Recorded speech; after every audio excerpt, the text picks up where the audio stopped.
নমস্কার, আমি সমিতা শাস্ত্রী। আবার আজকে আর একবার আপনাদের কাছে এসেছি নতুন কোনো তথ্য নিয়ে, যেটা আপনাদের খুবই কাজে লাগবে। যেখানে আপনাকে কোনো পাথর, তাবিজ, কবচ পয়সা দিয়ে কিনে ব্যবহার করতে হবে না। ঘরে বসে সুন্দরভাবে আপনারা শুধু এই নিয়মগুলো পালন করবেন, তাতেই আপনারা অনেক উন্নতি পাবেন। আর সেটা হচ্ছে যে তাবিজ, পাথর, এগুলোকে আমি কোনোটাকেই কম বলছি না। যদি আপনি কিনতে পারেন, আপনার সাধ্যের মধ্যে হয়, এর থেকে উপকারিতাটা আর কিছুতে নেই। কিন্তু যারা পাচ্ছেন না একান্তই, আমি তাদের জন্য বলছি।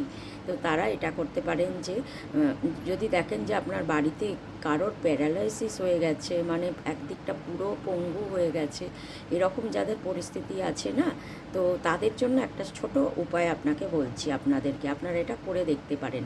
প্রথম কথা হচ্ছে যে বুধবার করে আপনারা গণেশজির পুজো করবেন এবং গণেশজির একটি মন্ত্র বলবেন, ওং বক্রতুণ্ডায় হুম। এই মন্ত্র বলে 21টা দুর্বা দিয়ে, 4টে লাড্ডু দিয়ে, ধূপদীপ মোমবাতি জ্বালিয়ে, ফুল দিয়ে পুজো করবেন। আর পুজো করার পর আর ডক্টরকে তো আপনারা দেখাচ্ছেন নিশ্চয়ই, যার প্যারালাইসিস হয়েছে সেই ডক্টরের ওষুধও খাবেন, সেগুলোর কোনো অনিয়ম করবেন না। তার সঙ্গে আপনারা গণেশজির পুজো করবেন। আর এইটা করবেন যে গণেশজিকে যে লাড্ডু দিলেন, সেই লাড্ডু 4টে দিন কি 8টা দিন কি 12টা আপনার সাধ্য অনুযায়ী দেবেন, দিয়ে সেটা ওই প্যারালাইসিস পেশেন্টকে খাওয়াবেন। এবং তার চারপাশে আরও যারা এরকম নিডি পার্সেন্ট আছে, একটু অবস্থা নিম্ন মানের, তাদেরকে আপনারা এই মিষ্টিগুলো তাদের মধ্যে ভাগ করে দেবেন, তাদের বাচ্চাদের মধ্যে এগুলো ভাগ করে দেবেন। আর যদি অন্য কোনো প্যারালাইসিস পেশেন্ট দেখতে পান, তাকেও এই মিষ্টি দেবেন আপনারা। সেটা একটা হয়ে গেল। আর তারপর কি করবেন, আপনারা প্রতিদিন নিয়ম করে মায়ের চরণে মুসুর ডাল 100 গ্রাম করে মায়ের চরণে ঠেকিয়ে নিয়ে সেটা সিদ্ধ করে তার জলটা সকালে 1 গ্লাস, বিকেলে 1 গ্লাস খাওয়াতে হবে ওই প্যারালাইসিস ব্যক্তিকে, ঠিক আছে? আর নাম্বার 3 হচ্ছে যে আপনারা, জানি না আপনারা এটা করতে পারবেন বা খেতে পারবেন কি না, পায়রার মাংস যদি খাওয়ানো যায় তাহলে কিন্তু প্যারালাইসিস পেশেন্ট তাড়াতাড়ি সুস্থ হয়ে ওঠে।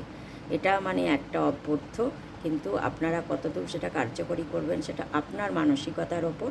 তবে এটা একটা নিয়ম, মানে করা গেলে ঠিক হয়ে যায়, তার জন্য এই তথ্যটা আপনাদের আমি জানালাম। তাহলে 3 রকম হলো, গণেশজির পুজো দিলেন, দ্বিতীয়ত হচ্ছে আপনারা মুসুরির ডালের জলটা খাওয়াবেন প্রত্যেক দিন, 100 গ্রাম করে মুসুর ডাল সেদ্ধ করে তার পাতলা জলটা খাওয়াবেন, ডালগুলো খাওয়াবেন না। আর তৃতীয়ত হচ্ছে পায়রার মাংস যদি খাওয়াতে পারেন, এই করুন। আর ডক্টরের ওষুধ যেরকম খাওয়াচ্ছেন খাওয়ান। আশা রাখছি আপনাদের কিন্তু এই সমস্যার থেকে আপনারা তাড়াতাড়ি উদ্ধার পেয়ে যাবেন। তাহলে আজকের মতন এখানেই শেষ করছি। ভালো থাকবেন।